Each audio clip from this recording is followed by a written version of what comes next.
قرآن حکیم، سیرت النبی صلی اللہ علیہ وآلہ وسلم، احادیث مبارکہ، فقہی مسائل کا بیان اور بہت کچھ انشاءاللہ تعالی جید علماء کرام کے ساتھ۔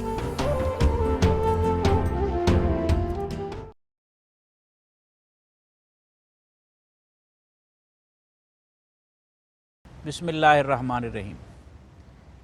رہنمائے عالم پروگرام میں رسول اکرم صلی اللہ علیہ وسلم کی ایک منفرد صفت کے حوالے سے چند معروضات ہم سمجھنے کی کوشش کریں گے۔ زندگی میں انسان جب سفر کرتا ہے تو اس کے سامنے مختلف مراحل میں رکاوٹیں آتی ہیں، تکلیفیں آتی ہیں، اور ان تکلیفوں سے نکلنے کا راستہ اسے چاہیے ہوتا ہے، یا اس کے جذبات و احساسات ہوتے ہیں،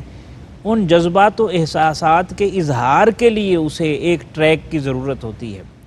رسول رحمت صلی اللہ علیہ وسلم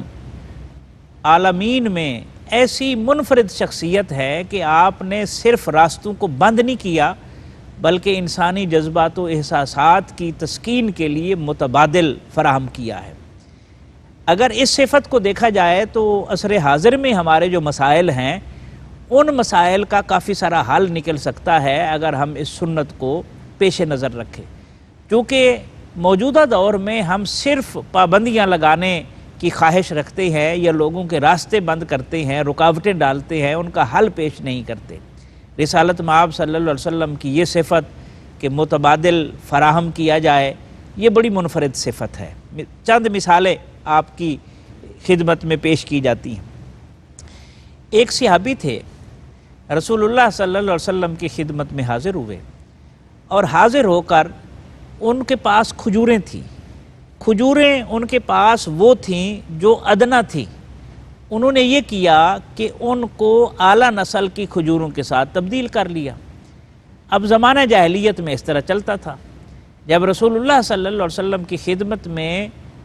اعلیٰ کھجوریں پیش کی گئیں تو آپ کے سامنے یہ سارا منظر دہرایا گیا اور بتایا گیا، تو رسول رحمت صلی اللہ علیہ وسلم نے ارشاد فرمایا کہ آپ کی محبت بجا ہے، لیکن یہ طریقہ ٹھیک نہیں ہے۔ تم ایسے کرو کہ پہلے ادنا کھجوریں بیچو، اس کی قیمت جو ملے اس قیمت سے اعلیٰ کھجوریں لے آؤ اور وہ میری بارگاہ میں پیش کرو۔ گویا یہ اس طرف اشارہ تھا کہ جنس کو جب جنس کے ساتھ تبدیل کیا جائے تو پھر اس میں کمی بیشی کرنا جائز نہیں ہے، کیونکہ یہ سود میں شمار ہوتا ہے۔ تو اس صحابی کی محبت کا بھی بھرم رکھا اور اس کے لیے متبادل راستہ بھی فراہم کیا تاکہ وہ اپنے جذبات کا اظہار کر سکے۔ اس کی ایک اور مثال دیکھیں، سنن ابی داؤد کی روایت میں ملتا ہے، حضرت انس رضی اللہ عنہ راوی ہیں کہ اہل مدینہ 2 دن بطور تہوار منایا کرتے تھے جن میں وہ کھیل تماشے کیا کرتے تھے، لہو و لعب ہوتا۔ رسول اللہ صلی اللہ علیہ وسلم نے دریافت فرمایا ان سے، یہ 2 دن جو تم مناتے ہو ان کی حقیقت اور حیثیت کیا ہے؟ یعنی اب تہواروں کی اصلیت بتاؤ اور تاریخی پس منظر بتاؤ، یہ کیوں کرتے ہو؟ انہوں نے عرض کیا کہ ہم عہد جاہلیت میں یہ تہوار اسی طرح منایا کرتے تھے۔ یہ سن کر رسول مکرم صلی اللہ علیہ وسلم نے ارشاد فرمایا، اللہ تعالیٰ نے تمہارے ان دونوں تہواروں کے بدلے میں تمہارے لیے ان سے بہتر 2 دن مقرر فرما دیے ہیں، ان میں سے ایک عید الاضحیٰ کا دن ہے اور ایک عید الفطر کا دن ہے۔ تو آپ دیکھ لیں کہ ان کی خوشی کے اظہار کے مواقع رسول اللہ صلی اللہ علیہ وسلم نے ختم نہیں کیے، بلکہ ایسے 2 تہوار عطا فرما دیے کہ جس میں اللہ کی بارگاہ میں سربہ سجود بھی ہوا جاتا ہے، اس کی بارگاہ میں قربانی بھی کی جاتی ہے اور اس کا ذکر بھی کیا جاتا ہے، اور اس طریقے سے اپنے رشتہ داروں سے، دیگر احباب سے اور باقی معاملات خوشی کے سر انجام دیے جاتے ہیں۔ ایک اور مثال سنیں، یہود و نصارہ یوم عاشورہ کی بہت تعظیم کرتے تھے، اور یہود مدینہ میں بہت زیادہ تھے، تو وہ 9 ذی الحج 10 ذی الحج کو روزہ رکھتے تھے۔ تو رسول اللہ صلی اللہ علیہ وسلم نے اس مبارک کام کو روکا نہیں ہے یہود کی مخالفت میں، بلکہ فرمایا وہ 1 دن رکھتے ہیں، ہم موسیٰ علیہ السلام کے زیادہ حقدار ہیں، ہم بھی رکھیں گے۔ تو متبادل فراہم کرنا اس وقت ہماری سوسائٹی جن مسائل سے شکار ہے، جن مسائل کا شکار ہے، ان میں سب سے بڑا مسئلہ یہی ہے کہ ہم پابندی لگانا جانتے ہیں لیکن ان کے لیے راستہ کشادہ کرنے کی صلاحیت سے محروم ہو چکے ہیں۔ رسول اللہ صلی اللہ علیہ وسلم کی ان صفات کو پیش نظر رکھ کے ہم مشکل سے نکلنے کے راستے ضرور نکال سکتے ہیں۔ ایک اور پہلو دیکھیے، ایک خاتون نے بارگاہ رسالت مآب صلی اللہ علیہ وسلم میں آ کر عرض کیا، یا رسول اللہ صلی اللہ علیہ وسلم، مرد تو تلوار اٹھا کر جہاد کرتے ہیں اور زندگی یا شہادت دونوں صورتوں میں بڑا مرتبہ پاتے ہیں، ہم عورتوں پر جہاد فرض نہ ہونے کی وجہ سے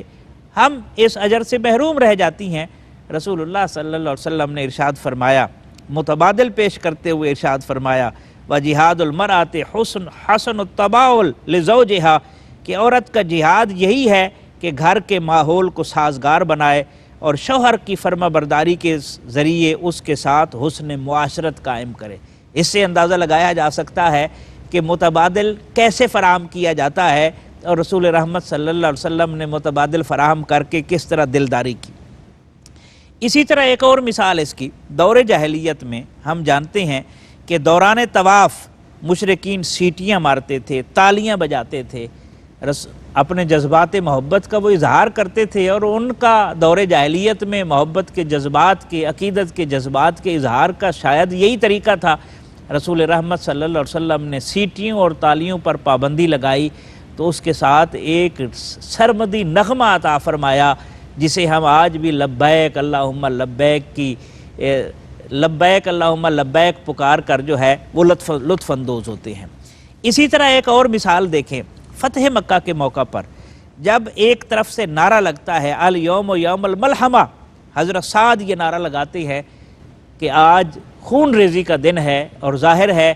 کہ 21 سال تک جو ہونے والے مظالم تھے وہ ان کی آنکھوں کے سامنے تھے،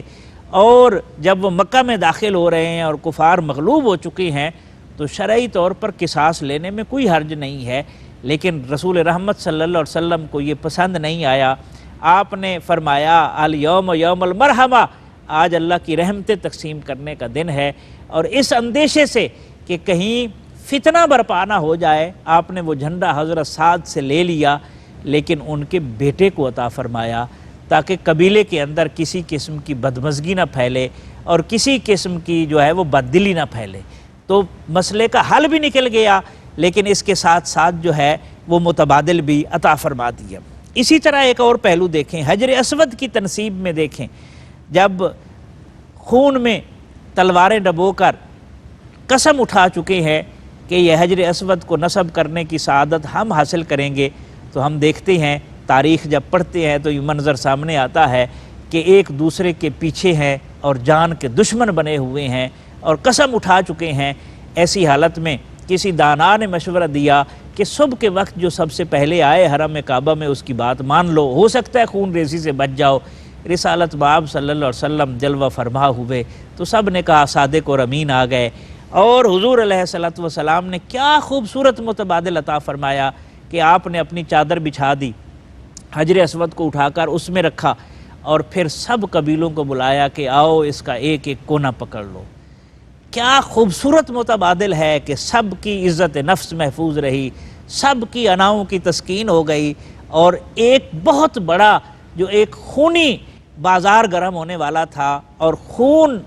میں یہ لت پت پڑے ہوتے قریش مکہ، رسول اللہ صلی اللہ علیہ وسلم کی متبادل کی فراہمی کی سنت نے انہیں اس عذاب سے بچا لیا۔ ایک اور مثال دیکھیں، غصے اور سخت نفرت کی حالت میں، اب دیکھیں جب انسان غصے میں ہوتا ہے یا اس کو اذیت دی جاتی ہے تو وہ گالم گلوچ پر اتر آتا ہے، لیکن مکی زندگی میں کتنے مظالم ہوئے ہیں، تپتی ہوئی ریت پر گھسیٹا گیا، سینے کے اوپر بھاری پتھر رکھے گئے، اونٹوں کے ساتھ جسم باندھ کر چیر دیا گیا، سولی پر چڑھا دیا گیا، لیکن کیا کہیں گالی ملتی ہے؟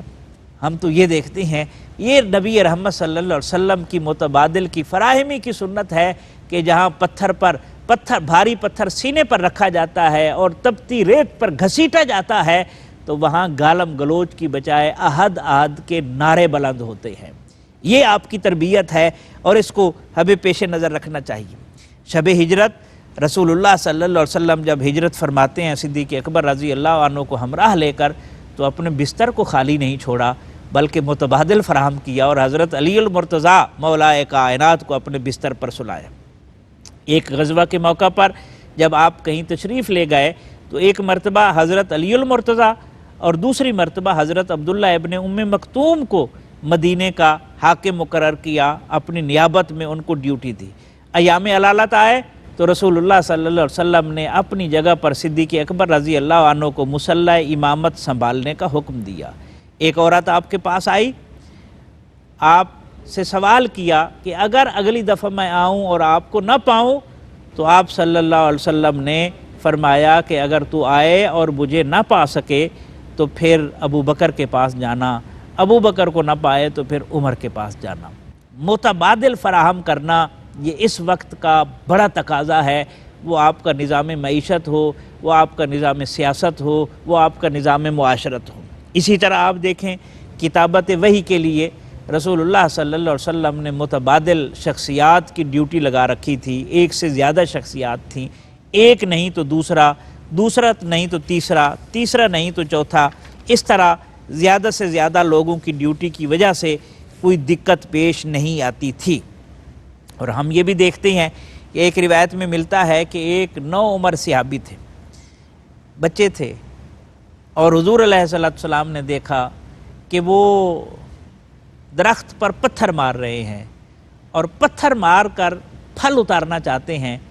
تو جب یہ کام دیکھا تو رسول اللہ صلی اللہ علیہ وسلم نے فرمایا بیٹا یہ ٹھیک نہیں ہے، ہاں اگر کوئی پھل پک کر زمین پر گر پڑے تو پھر اس کا اٹھانا تیرے لیے جائز ہے۔ کیا خوبصورت تربیت ہے اور کیا ذہن سازی ہے اس معصوم بچے کی۔ یہی وجہ ہے ہم دیکھتے ہیں کہ رسول رحمت صلی اللہ علیہ وسلم کی اسی مبارک سیرت سے نور کشید کر کے بر صغیر کے صوفیاء نے جب بر صغیر میں قدم رکھا تو یہاں جادو، پرشاد اور بھجن بر صغیر کے کلچر کا حصہ تھے۔ صوفیاء کرام نے جادو کے مقابلے میں کرامت اور پرشاد کے مقابلے میں لنگر اور بھجن کے مقابلے میں قوالی رائج کی۔ تو ہمارے لیے لازم ہے کہ ہم بھی نئی نسل کو اور اپنے مسائل کے حل کے لیے متبادل فراہم کریں، اور یہی ہماری مشکلات کا واحد حل ہے۔ اگر ہم صرف پابندیاں لگائیں گے، متبادل فراہم نہیں کریں گے تو تنفر پھیلے گا اور معاشرہ انارکی کی طرف جائے گا۔ وما علیہ الا البلاغ۔